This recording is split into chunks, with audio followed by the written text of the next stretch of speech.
Assalamualaikum warahmatullahi wabarakatuh. Halo semuanya, perkenalkan nama saya Karina Artinesia dari kelas 10 TKP 2. Di sini saya akan menjelaskan apa yang sudah saya analisis, yaitu strategi dan bentuk perjuangan bangsa Indonesia dalam upaya mempertahankan kemerdekaan dari ancaman sekutu dan Belanda. Terdiri dari dua strategi atau bentuk, yaitu yang pertama, strategi dalam bentuk bersenjata, dan yang kedua, strategi dalam bentuk diplomasi. Indonesia menyatakan kemerdekaannya pada tanggal 17 Agustus 1945. Pada saat Indonesia merdeka, suasana politik di Indonesia sangat panas. Hal ini disebabkan karena di Indonesia sedang mengalami kekosongan kekuasaan karena pemerintah Jepang menyatakan menyerah tanpa syarat kepada sekutu. Penyerahan Jepang kepada sekutu menyebabkan semua jajahan Jepang diserahkan kepada sekutu. Belanda sebagai bagian negara sekutu merasa memiliki hak untuk menguasai negara Indonesia.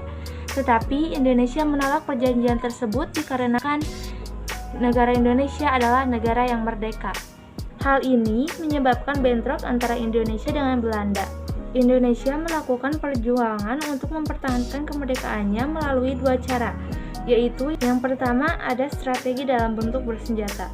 Indonesia membentuk sebuah badan militer untuk menjaga kedamaian dan ketentraman di Indonesia. Badan militer tersebut dinamakan Tentara Keamanan Rakyat. Warga Indonesia menolak perintah menyerah tanpa syarat yang dikeluarkan oleh negara sekutu, yaitu Inggris dan Belanda. Penolakan ini menyebabkan bentrokan antara warga negara Indonesia dan pasukan sekutu. Peristiwa ini dinamakan sebagai Pertempuran Surabaya. Tentara Keamanan Rakyat melakukan perlawanan dengan pasukan sekutu. Hal ini dikarenakan pasukan sekutu memberikan senjata kepada tawanan yang mereka bebaskan. Peristiwa ini dinamakan dengan Pertempuran Ambarawa. Warga negara Indonesia beserta Tentara Keamanan Rakyat membakar kota sebelum sepenuhnya dikuasai oleh pasukan sekutu. Peristiwa ini dinamakan dengan Bandung Lautan Api. Selanjutnya, perpindahan ibu kota dari Jakarta ke Yogyakarta.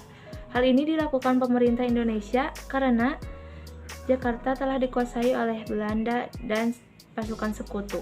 Pemerintah sempat mendirikan pemerintahan darurat Republik Indonesia di Bukit Tinggi. Hal ini dilakukan karena pemerintah Belanda berhasil menangkap presiden dan wakil presiden. Yang kedua, ada strategi dalam bentuk diplomasi. Nah, yang pertama ada Perjanjian Linggarjati. Perjanjian ini terjadi pada tanggal 10 November 1946. Salah satu kesepakatan ini berhasil membagi wilayah di Indonesia yang hanya terdiri dari Jawa, Sulawesi, dan Madura. Yang kedua ada Perjanjian Renville. Perjanjian ini terjadi pada tanggal 8 Desember 1947 sampai 17 Januari 1948. Salah satu perjanjian ini adalah Belanda mengusulkan Indonesia akan menjadi negara federal. Yang terakhir ada Konferensi Meja Bundar. Konferensi ini terjadi pada tanggal 23 Agustus 1949 sampai 2 November 1949. Konferensi ini telah menyebabkan berubahnya sistem pemerintahan Indonesia menjadi negara serikat. Sekian dari saya, mohon maaf bila ada salah kata. Terima kasih. Wassalamualaikum warahmatullahi wabarakatuh.